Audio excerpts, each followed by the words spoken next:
சென்னை கிழக்கில் தொடங்கியது எல்லாமே வெற்றிதான். தூக்கி வைத்து அழகு பார்க்கக்கூடிய தலைவர் இங்கே இருக்கக்கூடிய இடம். திராவிட முன்னேற்ற கழகத்தினுடைய தொண்டர்களுக்கு இணையாக உழைப்பதற்கு இந்த நாட்டில் எந்த கட்சி தொண்டர்களுக்கும் தெம்பு இருந்ததில்லை. ஏன் 2020 எடப்பாடி பழனிசாமி சொன்னார், திமுகவினுடைய ஒரு கிடைக்கழக தொண்டனை கூட மிரட்ட முடியாது. ஒவ்வொரு நாளும் கழக தொண்டர்களை பார்ப்பதற்காக வியர்வையும் ரத்தமாக அவர்கள் முன்னால் போய் இருக்கக்கூடிய தலைவராக, உழைக்கக்கூடிய தலைவராக நம்முடைய இளம் தலைவர். கடைசி நாள் கூட இந்த மக்களுக்காக தமிழ்நாட்டின் அடுப்பங்கரையில் அடுப்பணிய வேண்டும் என்பதற்காக போராடிட்டு வந்திருக்கிறது திராவிட. இங்க நம்ம வீட்டுல அடுப்பேரியில அடுத்த வேலை சமைக்க முடியுமா, சாப்பிட முடியுமான்னு தெரியல. அந்த நெருக்கடியில் வெளிநாட்டுக்கு ஏற்றுமதி பண்ணுவத கேள்வி கேட்க முடியாத கோழையாக ஓடி இருக்கிறார். ஓடி வந்தார் கோவிட்ல உயிரை காப்பாற்ற ஆக்சிடென்ட் தேடி தீவிர நின்று ஓடி வந்தார். இன்னைக்கு சாயங்காலம் ஒரு தீவுக்கு குடிக்க முடியுமான்னு தெரியாத அளவுக்கு ஒட்டுமொத்த எரிவாயுவும் காலி சிலிண்டருக்காக ரோட்ல எனக்கு பர்த் சர்டிபிகேட் வேணும்னு டீச்சர் அனுப்ப அடுத்த 2 நாள்ல பர்த் சர்டிபிகேட் உங்க வாட்ஸ்அப் வந்து விடுகிறது. அதுதான்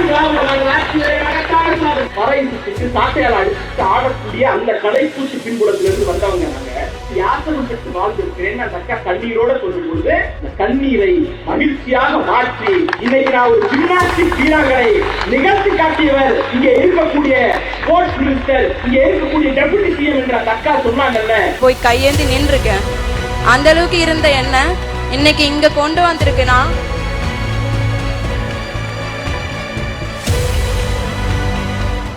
இங்கே பேசுகிற போது சொன்னார்கள், இது நிர்வாகிகள் கூட்டம் என்று.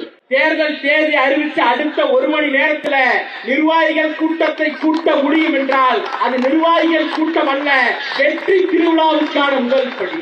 மாண்புமிகு அமைச்சர் இந்த கூட்டத்தை தொடங்கி வைத்திருக்கிறார், தலைமையேற்று இருக்கிறார். சென்னை கிழக்கில் தொடங்கியது எல்லாமே வெற்றிதான். ஏன்னா கிழக்கு என்று சொன்னால் விடியல். திராவிட இயக்கத்திற்கும் தமிழ்நாட்டிற்கும் திராவிட முன்னேற்ற கழகத்திற்கும் விடியல் கிழக்கிலிருந்து தான் தொடங்குகிறது. இங்கே பேசுகிற போது சகோதரி அண்ணன் என்று அழைத்தார் நம்முடைய இளம் தலைவர். ஏன், எதற்காக?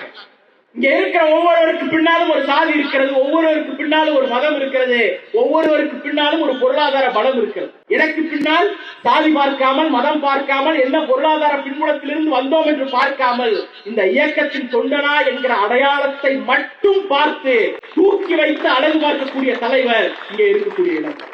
திராவிட முன்னேற்ற கழகத்தினுடைய தொண்டர்களுக்கு இணையாக உழைப்பதற்கு இந்த நாட்டில் எந்த கட்சி தொண்டனுக்கும் தெம்பு இருந்ததில்லை. ஏன் 1950களில் பக்தவச்சலம் சொன்னார், சிங்கிள் டீ குடிச்சிட்டு வேலை பார்ப்பான் திமுக காரன். 2020 எடப்பாடி பழனிசாமி சொன்னார், திமுகவினுடைய ஒரு கிடைக்கழக தொண்டனை கூட மிரட்ட முடியாது, உங்களை நாங்க மிரட்ட போறோமா என்று கேட்டார். பக்தவச்சலம் காலத்திலும் சரி, பழனிசாமி காலத்திலும் சரி, திமுக தொண்டனுடைய உழைப்புக்கு ஈடாக இந்த நாட்டில் எந்த கட்சியினுடைய தொண்டர்கள் உழைப்பதில்லை. தொண்டர்களை உழைக்க வைத்து வேடிக்கை பார்க்கக்கூடிய தலைவர் இந்த இயக்கத்திற்கு இல்லை. தந்தை பெரியார் உழைத்தார், பார்ப்பனிய கோட்டை தகர்ந்தது. பேரறிஞர் அண்ணா உழைத்தார், எளிய மனிதர்கள் அதிகாரத்திற்கு வந்தார்கள். முத்தமிழறிஞர் கலைஞர் உழைத்தார், தமிழ்நாடு தலை நிமிர்ந்தது, நவீன தமிழ்நாடு உருவானது. இன்றைக்கு முத்துவேல் கருணாநிதி ஸ்டாலின் என்கிற நம்முடைய தலைவர் உழைத்துக் கொண்டிருக்கிறார்.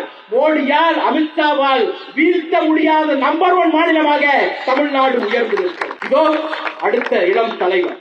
அரசியல் எப்போதுமே உங்களுடைய மொத்த ஆட்களையும் கோரும். கால் ஷீட் வந்துச்சுன்னா கார் ஏறக்கூடியவர்களால் ஒரு நாளும் தலைவராக முடியாது. 5, 6, 7 3 நாட்கள் தஞ்சாவூர்ல தொடங்கி மதுரை, திருநெல்வேலி, தூத்துக்குடி, கன்னியாகுமரி, தென்காசி, மொத்தம் 36 நிகழ்ச்சி, 8 மாவட்டம், 11, 12, 13 3 நாட்கள். சென்னையில தொடங்கி தர்மபுரி, கிருஷ்ணகிரி, திருப்பத்தூர், மொத்தம் 8 மாவட்டம், 34 நிகழ்ச்சி. தேர்தல் தேதி வருதோ இல்லையோ, தேர்தல் வருதோ இல்லையோ, ஒவ்வொரு நாளும் கழக தொண்டர்களை பார்ப்பதற்காக வியர்வையும் ரத்தமாக அவர்கள் முன்னால் போய் இருக்கக்கூடிய தலைவராக, உழைக்கக்கூடிய தலைவராக நம்முடைய இளம் தலைவர் வந்திருக்கிறார். எதற்காக இந்த ஆட்சி தொடர வேண்டும்? 2 செய்தியோடு நான் நிறைவு செய்கிறேன். முதல்ல, இன்னைக்கு காலையில ஒரு பெரிய போராட்டத்தை நடத்தி முடிச்சுட்டு இன்னைக்கு வந்திருக்கோம். மாடல் கோட் ஆஃப் கான்டக்ட், அந்த முழுமையான அதிகாரம் இடைக்காலமா ஒரு 38 நாளைக்கு நம்மளை விட்டு போறதுக்கு இடையில கடைசி நாள் கூட இந்த மக்களுக்காக தமிழ்நாட்டின் அடுப்பங்கரையில் அடுப்பறிய வேண்டும் என்பதற்காக போராடிட்டு வந்திருக்கிறது திராவிட முன்னேற்ற. யார் பண்ண தப்பு? நம்ம பண்ண தப்பா? தமிழ்நாடு அரசு பண்ண தப்பா? போரை கணிக்க தவறியது மோடியின் தப்பு. நம்ம ஊர்ல ஒரு பால் கடைக்காரர் இருக்காரு.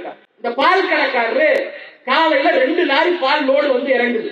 ஊர்ல வேற எந்த கடையிலயும் பால் இல்ல, மிகப்பெரிய பால் தட்டுப்பாடு. அவர் பாட்டுக்கு அந்த 2 லோடையும் ஊர் மக்களுக்கு கொடுக்காம கர்நாடகாவுக்கு ஆந்திராவுக்கு ஏற்றுமதி பண்ணாருன்னா நாம பார்த்துட்டு சும்மா இருப்போமா?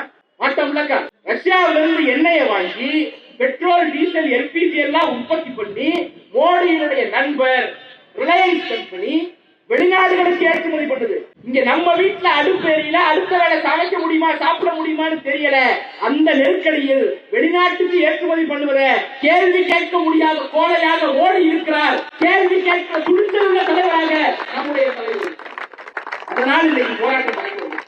மோடிக்கும் தீவுக்கு ஒரு பந்தம் உண்டு. மோடி வந்தாலே தீவு இருக்கு. மோடி வந்தால் பணம் என்ன செல்லாதுன்னா சொந்த பணத்தை ஏற்றில எடுக்கிறதுக்கு மணிக்கணக்கில் தீவுல நின்று செத்தோம். மோடி வந்தால் கோவிட்ல உயிரை காப்பாற்ற ஆக்சிடென்ட் தேடி தீவுல நின்று செத்தோம். மோடி வந்தால் இன்னைக்கு சாயங்காலம் ஒரு தீ வச்சு குடிக்க முடியுமான்னு தெரியாத அளவுக்கு ஒட்டுமொத்த எரிவாயுவும் காலி. சிலிண்டருக்காக ரோட்ல வீதியா கிலோமீட்டர். நம்முடைய தலைவருக்கு அவருடைய ஸ்பெஷாலிட்டி இந்த தீவை உடைக்கிறது தான். ஒரு காலத்தில் மருத்துவமனையில் நின்று கொண்டிருந்தோம், தீவு கணக்கில் நின்று இருந்தோம். நிற்காத, இல்லம் தேடி மருத்துவம் அனுப்பி வைத்தவர் தலைவர். ஒரு காலத்தில் அரசாங்க அலுவலகத்தில் நின்றுட்டு இருந்தோம், தீவுல நின்றுட்டு இருந்தோம். தீவுல நிற்காதீங்க, உங்கள் தெருவுக்கே அரசாங்கம் வரும். உங்களுடன் ஸ்டாலின், மக்களுடன் ஸ்டாலின் அனுப்பி வைத்தவர் தலைவர். அறநிலைத்துறையில கோயில்கள் அன்னதானத்துக்கு ஒரு காலத்துல தீவுல நின்றுட்டு இருந்தோம். இன்னைக்கு பெரும்பான்மையான கோயில்களில் அமர வைத்து உணவு போடுகிறார்கள். செய்து காட்சியில் திராவிட மாடல் ஆட்சி செய்து காட்சியில் அமைச்சர் பட்டியல் போட்டுட்டே போவான். நிவாரணமாக வேணும்னா ரேஷன் கடையில தீவுல நிக்கணும், பிஏஓ ஆபீஸ்ல தீவுல நிக்கணும், சோழ ஆபீஸ்ல தீவுல நிக்கணும். இன்னைக்கு 5000 ரூபாய்னாலும் சரி, 10,000 ரூபாய்னாலும் சரி, ஒரு பட்டன்ல வீட்டு அக்கௌண்ட்டுக்குள்ள வந்து விழுகிறது. அதை சாத்தியப்படுத்தி காட்டுவர் நம்முடைய தலைவர். இப்படி பட்டியல் நாம போட்டுக்கிட்டே போகலாம். சான்றிதழுக்காக தீவிர நின்ற காலம் போய் இன்னைக்கு வாட்ஸ்அப்ல எனக்கு பர்த் சர்டிபிகேட் வேணும்னு டீட்டெயில் அனுப்பும். அடுத்த 2 நாள்ல பர்த் சர்டிபிகேட் உங்க வாட்ஸ்அப் வந்து விடுகிறது. அதுதான் திராவிட மாடல் ஆட்சியுடைய மகத்தான சாதனை. இவ்வளவு பெரிய சாதனைகளை செய்திருக்கிறோம். தீவுல நிக்க வச்ச மோடி வேணுமா? தீவு வேணா வீட்டுக்கே எல்லாத்தையும் அனுப்புறேன்னு சொன்ன முத்துவேல் கருணாநிதி ஸ்டாலின் வேணுமா? 24ஆம் தேதி நாம தீவுல நிற்கும் போது, வாக்களிக்க தீவுல நிற்கும் போது யோசித்து பார்த்து வாக்களிக்க வேண்டிய கடமை நமக்கு இருக்கிறது. இந்த ஆட்சி தொடர வேண்டும். 3 நிகழ்வுகளுக்காக நாம் தொடர வேண்டும். நேற்றைக்கு காலையில தேவா சீவான 2 பசங்க நம்முடைய முதலமைச்சரை வந்து சந்திக்கிறாங்க. எல்லாருக்கும் வைத்திருக்கு. தமிழ்நாட்டில் மீது அக்கறை கொண்ட அத்தனை பேர் மேலுக்கும் அதிர்ச்சியா இருக்கு. அந்த காட்சியை பார்க்கிற 2 சின்ன பிள்ளைகளை கூப்பிட்டு படியும் முதலமைச்சர் தட்டி கொடுக்கிறாரு. அதை பார்க்க நமக்கெல்லாம் மகிழ்ச்சியா இருக்கு. தமிழ்நாடு விரோதிகள் ஒரு கூட்டம் இருக்குல்ல, அந்த கூட்டத்துக்கு வயிறு எரியுது. அங்க இருந்து அன்புமணி சொல்றார், இந்த பிள்ளைகள் எப்படி படிப்பார்கள் அப்படின்னு கேட்கிறார். அதிமுக ஆட்சி காலத்துல 7000 டீச்சர்ஸ் போட்டாங்க, இன்னைக்கு 12,000 டீச்சர்ஸ் போட்டிருக்கோம். நாங்க ஆசிரியர் போட்டதுனால அந்த பிள்ளைகள் படிப்பாங்க. அந்த பிள்ளைகள் எப்படி படிப்பாங்கன்னு கேட்கிறாரு. சகோதரி சொன்னாரு, அரசு பள்ளிகள் இருந்து 448 பேர் ஐஐடிக்கு போவதற்கான தேதியை கிளியர் பண்ணியிருக்காங்க. இந்த மாதிரி பற்றி 12ஆம் வகுப்பு 2021ஆம் ஆண்டு 12ஆம் வகுப்பு எழுதின அரசு பள்ளி மாணவர்கள்ல 45% மாணவர்கள் தான் உயர்கல்விக்கு போனாங்க.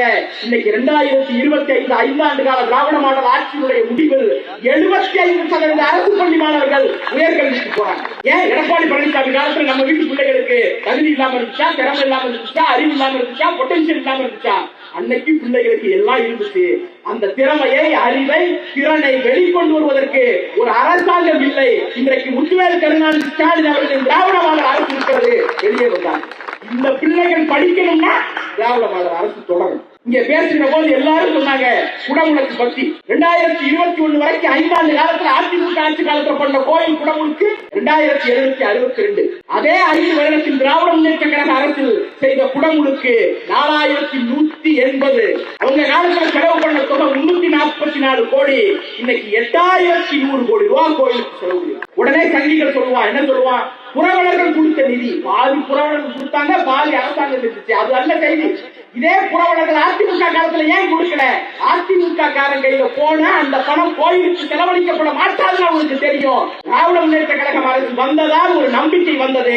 அந்த நம்பிக்கையால் இவ்வளவு பேர் பணம் கொண்டு வந்து புறவலர்கள் கொடுத்தார். அந்த நம்பிக்கை தொடர வேண்டுமானால் திராவிட மாடல் அரசு தொடர வேண்டும். ஒரு மாதத்துக்கு முன்னால ஸ்போர்ட்ஸ் டிபார்ட்மெண்டோட ஒரு ஈவென்ட், அந்த ஈவென்ட்ல ஒரு அக்கா பேசினாங்க, திராவிட மாடல் ஆட்சி ஏங்கிறதுக்கு அந்த ஒரு கதை, ஒரே ஒரு கதை. என்னுடைய தொழில், குடும்ப தொழில் கலை கூத்து.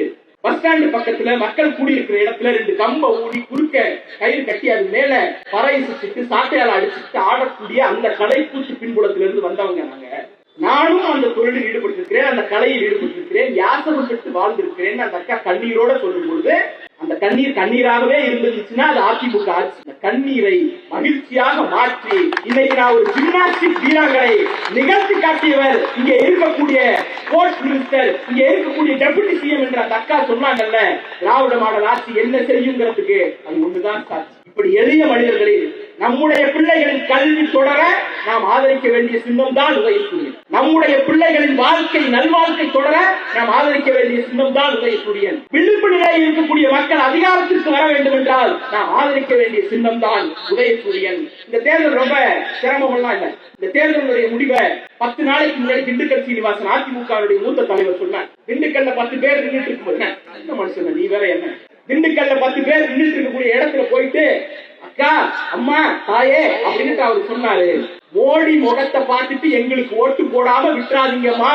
மோடி முகத்தை பார்த்துட்டு எங்களுக்கு ஓட்டு போடாம விட்டுறா. நான் அடுத்து அந்த போட்டோ பிரேம உத்து பாக்குறேன், அக்கா புர்கா போட்டிருக்காங்களா, இல்ல ஏதாவது கிறிஸ்தவ அடையாளம் இருக்கிறதான்னு நெத்தி நிறைய குங்குமம் வச்சுட்டு வகுடுல குங்குமம் வச்சுட்டு இருக்கக்கூடிய ஒரு அக்காவை பார்த்து கேட்கிறாங்க, என்ன செய்தி? மோடியோடு கூட்டு சேர்பவர்களை மைனாரிட்டிஸ் விரட்டி அடிப்பாங்கிறது தமிழ்நாட்டுக்கு வெளியில, மோடி மோடி சங் பரிவார் கூட்டத்தை மெஜாரிட்டி இந்து மக்களை விரட்டி அடிப்பாங்க என்பது தமிழ்நாட்டின் கதை. அத அதிமுக காரர்களுக்கு நன்றாகவே தெரியும். 2026 சட்டமன்ற தேர்தல் தமிழ்நாட்டுக்கான தேர்தல், நமக்கான தேர்தல்.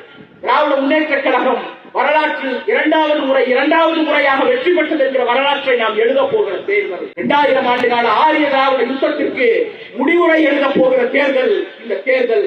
டெல்லியா தமிழ்நாடா என்ற குரலில் தமிழ்நாடு வெல்லட்டும். திரும்ப சொல்லுவோங்க, ஸ்டாலின் தொடரட்டும், ஸ்டாலின் தொடரட்டும், ஸ்டாலின் தொடரட்டும், ஸ்டாலின் தொடரட்டும், தமிழ்நாடு வெல்லட்டும். நன்றி, வணக்கம்.